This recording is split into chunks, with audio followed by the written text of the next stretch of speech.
Hoje nós vamos falar sobre os desafios e medos do enfermeiro no enfrentamento da pandemia. Hoje é Dia Internacional, não é isso? Do enfermeiro. E para falar conosco nós temos a participação da enfermeira Ivete Trotti. Boa noite, Ivete. Olha, desde já queremos agradecer aqui a sua participação e, claro, agradecer você, parabenizar você pelo seu dia e todos os enfermeiros em nome da Ivete que se sintam aí abraçados virtualmente, vamos dizer assim. Quando a gente comemora alguma coisa aqui, a gente solta uma musiquinha de parabéns. Vamos fazer isso para você, para comemorar o seu dia aí junto com os seus colegas de trabalho, tá? Parabéns, parabéns. Parabéns pra você. Só para descontrair um pouco, para a gente sair um pouco desse clima tenso que a gente tem vivido aí. Então, parabéns a todos os enfermeiros aí que têm trabalhado. Parabenizá-la em seu nome, todos os profissionais da enfermagem no estado de São Paulo e no país, nesse dia que não sei muito se tem o que comemorar para os profissionais dessa categoria, devido a alguns fatores que não estão respeitando, Ivete, os profissionais desse segmento como deveriam.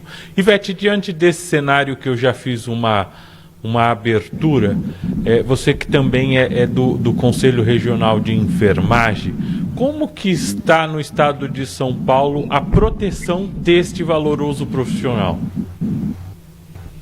Rodolfo, nós temos recebido apoio aí pelas mídias sociais. Vocês têm acompanhado, palmas, música, e tudo isso é muito gratificante para nós. Nós nos sentimos honrados.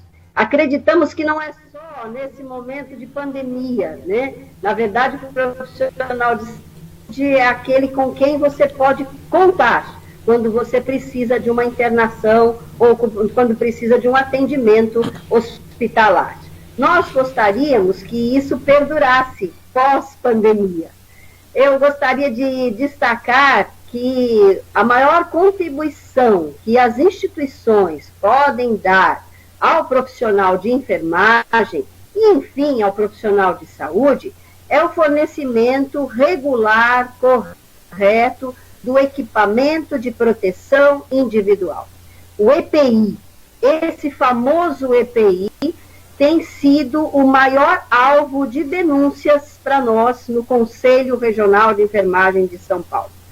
Chega quase aproximadamente a 1000 denúncias de pessoas que dizem que o profissional está trabalhando em condições desfavoráveis, com inconformidades que podem afetar tanto a sua saúde da pessoa, como daqueles que ele está cuidando, como também dos seus familiares, porque nós também somos pessoas, E levamos muitas vezes para casa aquela contaminação que nós não desejaríamos.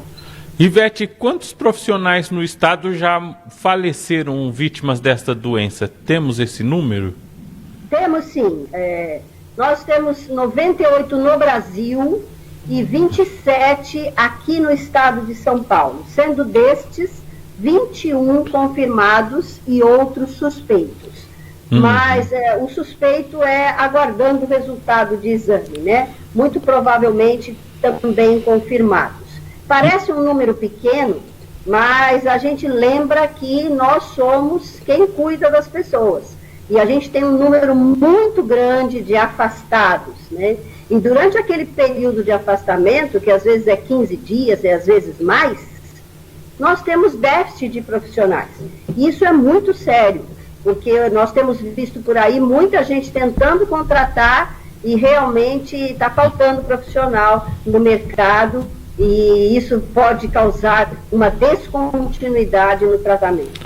Ivete, nós praticamente fomos surpreendidos no país, nós não esperávamos que a doença chegasse com tanta voracidade, os profissionais de saúde foram os primeiros praticamente a serem contaminados. Vocês também não esperavam essa dissipação muito rápida do vírus? Rodolfo, aí tem algumas coisas, né? O vírus é altamente transmissível, altamente transmissível. Então, a gente estava acostumado com vírus, como gripe, até como o próprio HIV, mesmo o H1N1, de menor transmissibilidade. A gente sabia que o vírus, num ambiente normal, no chão, na plástico, no aço, ele tinha uma sobrevida muito pequena. E nós rapidamente nos livrávamos dele com água sanitária, com soluções simples.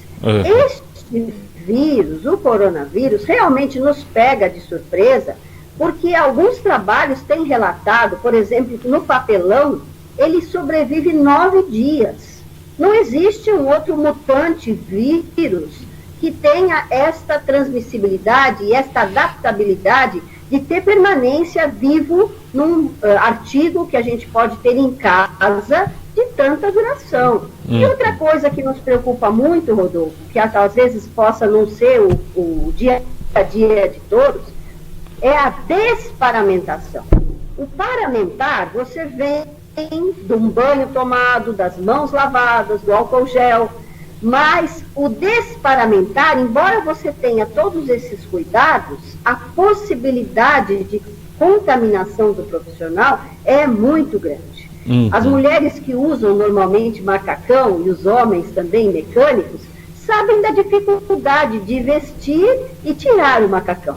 Essa dificuldade existe naquele macacão utilizado nas áreas Covid, que nós chamamos assim, né? Nós temos enfermaria, maternidade Covid, separados só para estes pacientes que apresentaram positividade para o vírus. Então, isso tudo nos leva a uma alta carga viral, uma alta transmissibilidade. Eu acho que ninguém, nem o país, nem profissional de saúde, eu posso dizer para você que pela semana da enfermagem, que vai do dia 12 ao dia 20, eu tenho a agenda lotada de encontros presenciais, mas todos foram cancelados, né? Então, mudou completamente até a nossa forma de comemoração da Semana da Enfermagem. Passamos a comemorar assim, através das redes, através de vocês, que têm nos dado essa oportunidade, esse destaque, e as aulas virtuais, que eu tenho diuturnamente feito para tanto técnicos na área de colegial, formados no colegial, como na área universitária, que são os enfermeiros formados em nível superior. Ivete, como é que está o psicológico desses profissionais? Que eu imagino, eu tive 2 dias que eu fiquei no período que decretou a quarentena, eu fiquei em home office e eu pedi para voltar o mais rápido possível. Eu já fiquei meio avoado, eu fiquei com... E o profissional que está lidando com esse vírus, como é que está o psicológico dele?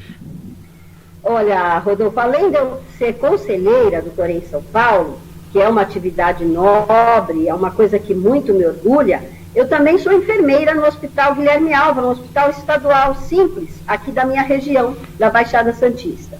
E nós temos ali um acompanhamento psicológico à disposição de todos os funcionários diuturnamente, porque realmente o profissional está vivendo conflitos terríveis. Alguns têm pais idosos, de forma nenhuma podem se aproximar deles. Algumas instituições têm pago hotéis para que eles fiquem no hotel e não vão para casa, que é uma coisa bastante positiva. Outros têm filhos pequenos e a escola não está funcionando, então ficam pensando com quem eu vou deixar. Em geral, deixam com os avós, né? E os avós também não estão em condições de cuidar, porque os idosos são uma grande fatia aí da população que fica mais acometida e que também tem comorbidades, né? Essas comorbidades são apresentadas quando a gente vê esse doente grave na UTI.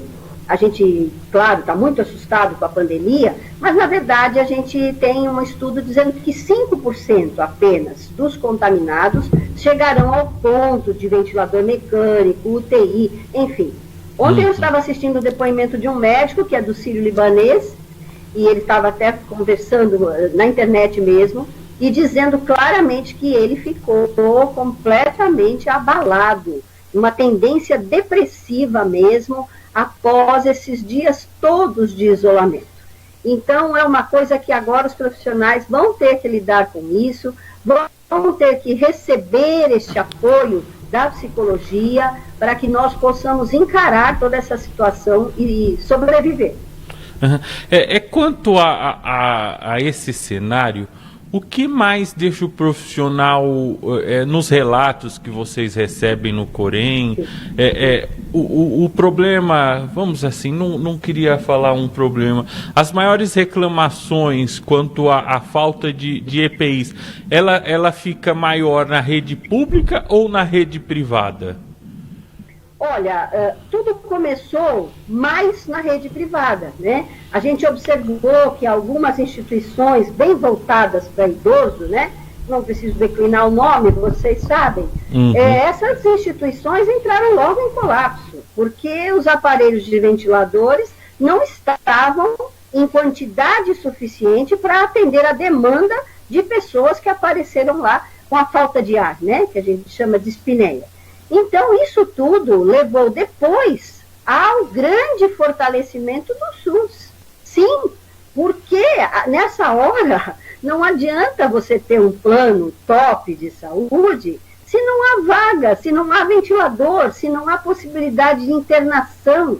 E nós estamos vendo aí a cidade de São Paulo caminhando para 70% de ocupação das UTIs. Que é o nosso grande temor, você chegar num ponto em que você tem que escolher, né? Se A ou B vai entrar no ventilador, se ele tem condições de sobrevida, ou este não tem, então vou tirar. Isso é uma coisa muito grave, né? Uhum. Chamada escolha de Sofia, quando você decide nas suas mãos vida e morte. Isso é uma coisa que nós nunca queremos chegar. Até o momento não está assim.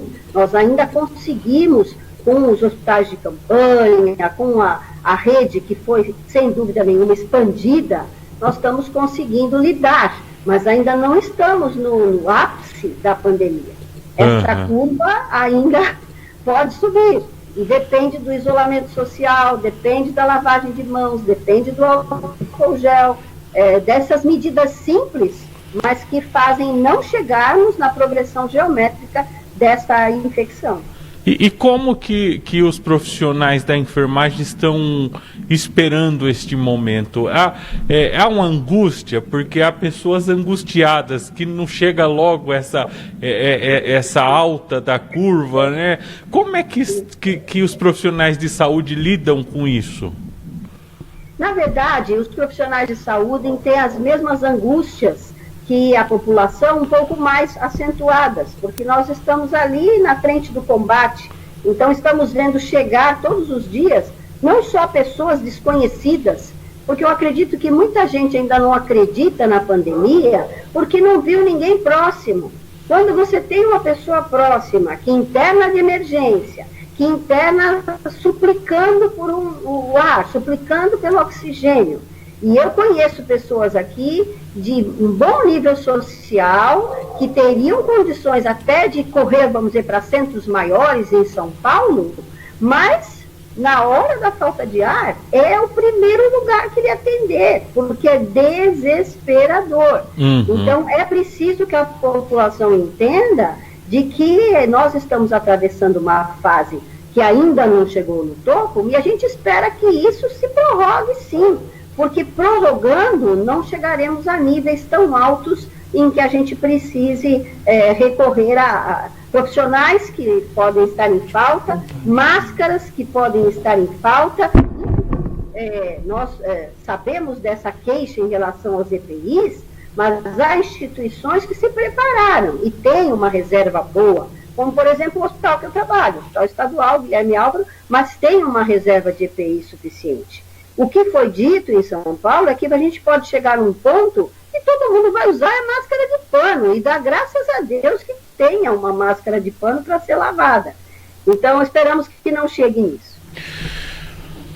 Ivete, eu vou sair um pouquinho desse contexto que vocês estão discutindo, mas claro, dentro do assunto, não foge a regra aí. A gente tem visto, claro, praticamente 90% para ser otimista, das pessoas usando máscara na rua, usando máscara enquanto estão dirigindo, né, enquanto vão ao supermercado, algum comércio, enfim. Mas também tem aquelas que não estão usando. Em relação às que estão usando, eu tenho observado também, e aí, claro, eu não vou me tirar dessa lista, não vou tirar, de repente, o Rodolfo ou alguma outra pessoa que convive com a gente, porque em algum momento a gente comete algum deslize, né, em relação ao cuidado. Eu tenho visto pessoas, por exemplo, que usam máscara de pano, mas aí ela tira, dobra, coloca no bolso. Aí na hora que vai usar, ela pega, tira, bota no rosto de novo. Aí daqui a pouco botou, dobrou, tirou no rosto. Ela já não sabe qual era a parte da frente, no queixo, qual era a parte de trás. Tenho visto muita gente com a máscara no queixo ou somente com a boca tampada na rua. Então, de repente, a gente vai, passa o álcool gel aqui, mas aí você sai, pega numa fechadura, pega numa chave, pega... Enfim, em alguns momentos, nós vamos cometer algum erro. Não, é impossível, né, a gente não cometer algum erro. Para essas pessoas que estão agindo dessa forma, a senhora falou agora há pouco sobre a máscara de tecido, independente se é de tecido, se é essa aqui que é descartável, né, a forma correta de se usar, a forma correta de se higienizar a mão, a própria máscara, o rosto, enfim. O que a senhora tem a dizer sobre essa questão? Né? Porque as pessoas estão achando que estão se protegendo, mas na verdade não estão, né? Quer dizer, algumas delas... Sim. A gente tem orientado muitas vezes, inclusive, em relação aos telejornais e tudo isso, da importância de você, quando tira a máscara, você tirá-la pelos elásticos, fazer a dobradura. Vamos dizer que você vai tomar um café. Então, tenha um papel toalha ou até mesmo um papel higiênico, para que você possa inserir a máscara, dobrar, e aí, se for o caso, reutilizar durante o dia. Nós não podemos dizer estritamente a resolução 4 da Anvisa, que diria 4 horas, porque mesmo em áreas administrativas dentro do hospital, o uso tem sido preconizado por 6 horas.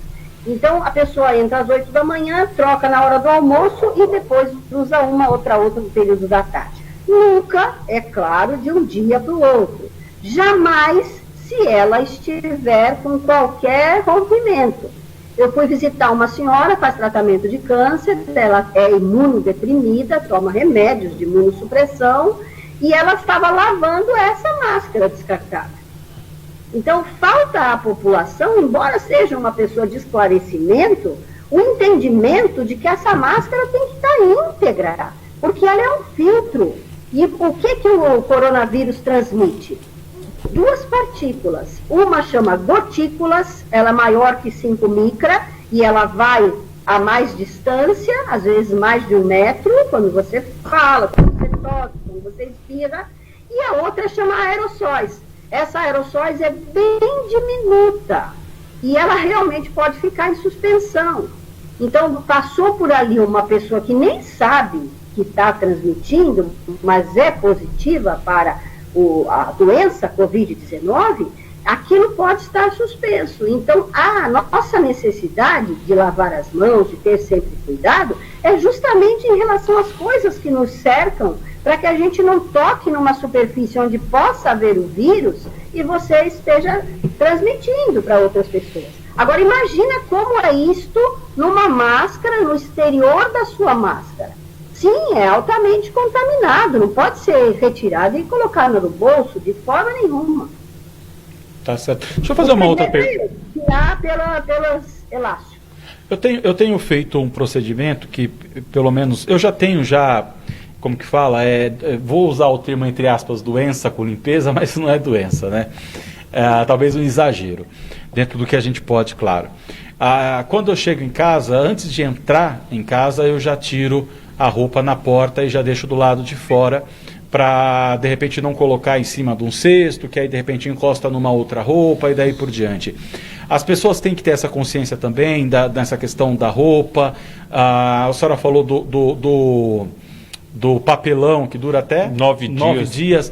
Na roupa também, qual o tempo que isso dura, que fica na roupa? É aconselhado realmente, chegou em casa, já antes de entrar, tira, já joga dentro da sacola, dentro do cesto, já leva para a máquina. Qual é o tempo? Tem isso também ou o procedimento também? Tem, você está corretíssimo, é isso mesmo que tem que ser feito. Aliás, eu tenho comentado, inclusive aqui na minha casa, que nós nunca mais seremos os mesmos. Porque se alguém tinha o hábito de entrar com o sapato vindo da rua, não vai ter mais. Porque entendemos que o nosso sapato, a sola do sapato, pode estar carregando não só o coronavírus, mas sujeira. Aquilo que os orientais já fazem há séculos, né? Nós vamos começar a fazer aqui também. Sim, é interessante. A minha casa foi frequentada, talvez construída por japoneses. Então, assim que você entra, tem uma sapateira, que é o hábito deles, né? E nós vamos incorporar isso, eu espero, para sempre. Nós vamos incorporar o hábito de lavar as mãos. Você falou, a gente pode cometer um engano e tal. Isso acontece nos hospitais. Exato. Você acha que no hospital eu precisaria dizer campanha de lavar as mãos? Nunca. Isso tem que ser um hábito. Isso tem que ser para sempre, para a vida toda. Mas acontece, nós temos que relembrar o procedimento para que isso fique muito claro na vida das pessoas e elas aprendam que isso vai ser a segurança da sua própria vida. E sabe o que mais teme o profissional de enfermagem? Não é tanto a sua própria vida, é aqueles que ele deixa em casa, os seus familiares. Você já imaginou a culpa que uma pessoa carregaria de chegar e saber que um pai, uma mãe ou uma criança que não está saindo de casa, está em isolamento, possa vir a ser contaminado porque você trabalha em hospital? Isso é um fardo pesado que a gente carrega. E a responsabilidade é muito maior. Eu chego na porta da minha casa, eu moro em casa, né, tenho essa possibilidade, e também tiro a roupa toda, tiro o sapato, e isso tudo é higienizado todos os dias. Não fica roupa em cesto, não fica roupa para depois. É aquele trabalho diário de ter responsabilidade, não só consigo, com o outro. Tá certo. E Ivete, nesse cenário todo nós já sabemos que o futuro é incerto, de fato. Novos hábitos terão que ser adotados, sim. E aos profissionais de enfermagem, quais são os desafios? Então, o profissional de enfermagem é uma pessoa muito valorizada agora neste tempo que nós estamos vivendo, onde se reconhece, né, que realmente você precisa de alguém que cuide de você. Mas nem sempre é assim. Então, a categoria pede, né, que gestores se preocupem com o fornecimento de EPI, que é tão importante, pessoas de mais elevado nível, como a Alesp, né, a Assembleia Legislativa e outros legisladores, se preocupem com legislar 30 horas para o profissional de enfermagem, especialmente nessa época, nós estamos muito cansados. Nós chegamos em casa realmente em estafa. Por quê? Porque estamos lidando com toda uma mudança de comportamento, lidando muitas vezes com pessoas que não compreendem a importância da profissão e deixando também de reconhecer isso de uma forma de lei, né? Então é preciso regulamentar o descanso para a enfermagem, é importante ter uma sala onde você possa ter essa descompressão. Isso está sendo encaminhado pela nossa presidente, Renata Pietro, e a aposentadoria especial também, tantas outras categorias, e não desmerecendo nenhuma, tem direito à aposentadoria especial, e uma enfermeira que é professora, que é educadora e está na frente do combate, tem a mesma quantidade de carga horária e de anos de trabalho que um profissional que não tem esse altíssimo risco de insalubridade. Então, essas são reivindicações da categoria. Claro que também a gente pensa muito em constituir representantes, porque a categoria tem 2 milhões, mais de 2 milhões no Brasil. E 500 mil, mais de 500 mil no estado de São Paulo. Então, é uma categoria que ainda não entendeu a sua força, a sua importância, e alguns chegam a chamar gigante adormecido, né? que precisa despertar e entender que nós temos, sim, que ter representantes nessas instituições para que possamos conseguir galgar mais benefícios. É uma tarefa do sindicato, mas o conselho, como é composto por profissionais, também estaria junto nessa luta. Pode não, tem pergunta, não tem verdade, como abrir espaço para o telespectador. Tem uma pergunta aqui, na verdade, passada pela produção, pelo Gabriel. A gente vai entrar num outro tema de discussão política, mas tem total sentido aí a pergunta. Eu acho que a enfermeira Ivete vai poder responder isso com clareza para a gente, até para a gente, de repente, desbancar algum político que queira usar isso como exemplo, como vem acontecendo. A gente tem escutado de alguns políticos, Ivete, falar que a falta de insumos, então máscara, luva, aquela roupa adequada e daí por diante, né? A proteção facial, enfim, para os médicos e os enfermeiros, é sempre culpa da gestão anterior. Olha, a gestão anterior não fez isso, olha, não tem, porque não programaram, enfim. Esse tipo de produto, de proteção, de material, ele tem um prazo de validade para ser comprado, ou ele pode ser comprado em grande quantidade, pode ser estocado, né? Ou tem que ser, ou é feito um pedido, uma cota mensal, todo mês tem que se pedir uma quantidade. Como que funciona essa questão? Para a gente entender melhor isso, para a gente de repente não ficar escutando esse tipo de argumento. Olha, mas o fulano não deixou, olha, o ciclano não investiu, olha. Como que funciona? Existe essa possibilidade? Isso pode ser comprado em grande quantidade e deixado em estoque? Aí nós vamos ter uma análise diferente do tempo onde nós não estávamos na pandemia, certo, para o tempo de pandemia. O que acontece é que quem se precaveu antes e teve, sim, os seus estoques dentro dos prazos de validade e tudo mais, conseguiu atender bem desde o início da pandemia. Depois que a coisa se instalou, aí até a compra ficou prejudicada. Para você ter ideia, uma caixinha de máscara era no valor de R$5, R$10, com 10 máscaras dentro. Hoje você não compra por menos de R$80.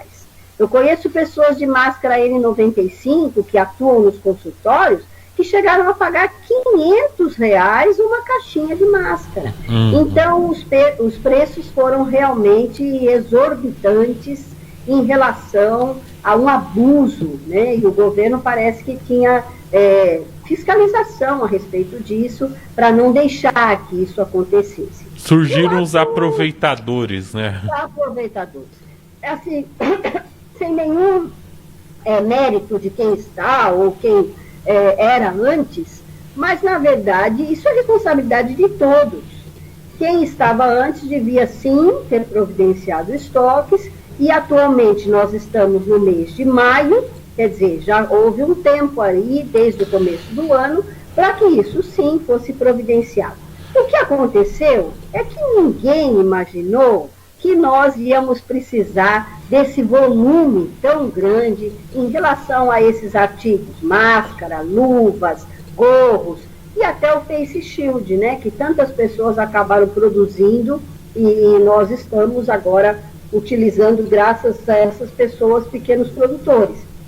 Que se fosse contar com realmente grande produção, nós não tínhamos esse hábito de usar uma proteção facial total.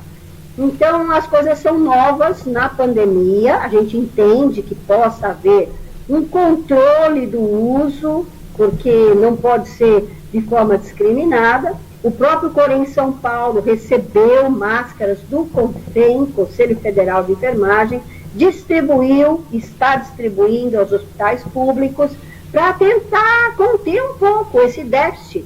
Mas, na verdade, a gente se preocupa com tudo, déficit de recursos humanos também e déficit desses EPIs. Você vê, nós temos algumas denúncias. A maior denúncia é falta de equipamento de proteção individual. Isso não pode acontecer. Para ninguém, não é só profissional de enfermagem, para os fisioterapeutas, para os médicos. Na verdade, todos os códigos de ética dizem em algum artigo, e o nosso da enfermagem no artigo 22, que você pode se recusar a trabalhar se você não tem condições adequadas ao profissional. Agora, numa pandemia dessa, sem gente para trabalhar, muitas vezes o profissional se vê coagido e não pode liberar aquilo porque a gente tem um lado humano. E você vê ali uma criança, um jovem, porque a doença tem pego a todos indiscriminadamente, ou um idoso, e não dá para virar as costas e ir embora para casa.